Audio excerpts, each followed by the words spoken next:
जय श्री श्याम मित्रों, मैं हूं आपका ज्योतिष मित्र पंडित हर्ष। एक बार फिर से आपका हमारे YouTube चैनल एस्ट्रो पंडित हर्ष शर्मा में स्वागत है। बड़े ही सरल तरीके से ज्योतिष को जानेंगे और समझेंगे। मित्रों, आज का हमारा चर्चा का विषय रहने वाला है गुप्त नवरात्रि 2026। जानेंगे गुप्त नवरात्रि में करने वाले महा उपायों के बारे में, जिन्हें करने से कर्ज और कंगाली से मिलेगी मुक्ति। तो जुड़े रहिए हमारे इस YouTube वीडियो के साथ में अंत तक। जानते हैं गुप्त नवरात्रि में करने वाले महा उपायों के बारे में, जिनसे मिलती है माता रानी की कृपा। आइए जानते हैं संपूर्ण जानकारी।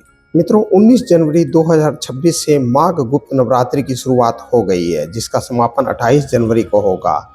ये नवरात्रि माता रानी की कृपा पाने के लिए खास मानी जाती है। इस दौरान माँ दुर्गा की 10 महाविद्याओं माँ काली, तारा देवी, त्रिपुर सुंदरी, भुवनेश्वरी माता, छिन्नमस्ता, त्रिपुर भैरवी, माँ धूम्रवती माता, बगलामुखी माता, मातंगी और कमला देवी की पूजा की जाती है। कहते हैं कि अगर इस नवरात्रि में कुछ विशेष उपाय कर लिए जाएं तो जीवन में सारे कष्टों से मुक्ति मिल सकती है। आइए जानते हैं नवरात्रि के इन महा उपायों के बारे में विस्तार से। आइए जानें माघ गुप्त नवरात्रि महा उपाय। अगर आप कैरियर में लाभ प्राप्त करना चाहते हैं तो माँ गुप्त नवरात्रि की रात में माँ दुर्गा के समक्ष घी का दीपक जलाएं और फिर 9 बतासे लें। फिर हर बतासे में 2-2 लौंग रख दें और इसे माँ दुर्गा को अर्पण कर दें। इस उपाय से नौकरी और बिजनेस में तरक्की मिलने लगेगी। यह उपाय आप 19 से 27 जनवरी के बीच में कभी भी कर सकते हैं। अगर आपके घर में कोई बहुत ज़्यादा बीमार रहता है या आप खुद ही किसी बीमारी से जूझ रहे हैं तो गुप्त नवरात्रि में माँ दुर्गा को लाल रंग के पुष्प जरूर अर्पित करें। इससे आपके रोग ठीक हो जाएंगे।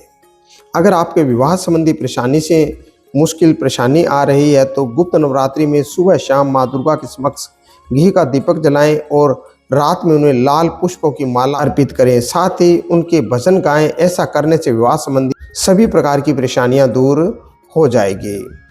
अगर आपके परिवार में हमेशा कलह क्लेश रहता है तो गुप्त नवरात्रि में माँ दुर्गा जी के मंदिर में जाकर उन्हें लाल झंडा अर्पित करें। इस उपाय को करने से आप देखेंगे कि आपके परिवार का माहौल धीरे धीरे ठीक होने लगेगा। माघ गुप्त नवरात्रि के दौरान रोजाना दुर्गा सप्तशती का पाठ जरूर करें। अगर समय के अभाव के कारण यह उपाय आप नहीं कर पाते हैं तो दुर्गा चालीसा का पाठ अवश्य करें।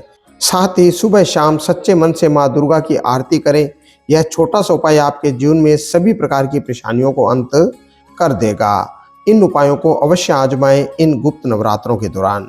मित्रों, ये थी कुछ खास और विशेष जानकारी गुप्त नवरात्रि के बारे में। आज हमने जाना गुप्त नवरात्रि में करने वाले महा उपायों के बारे में। अगर आप इन उपायों को करते हैं तो आपके जीवन में चल रही परेशानियों से आप पा लेंगे छुटकारा।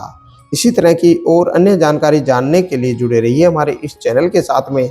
हमारे इस चैनल पर ज्योतिष को बड़े ही सरल भाषा में बताया और समझाया जाता है। आज के लिए बस इतना ही मित्रों।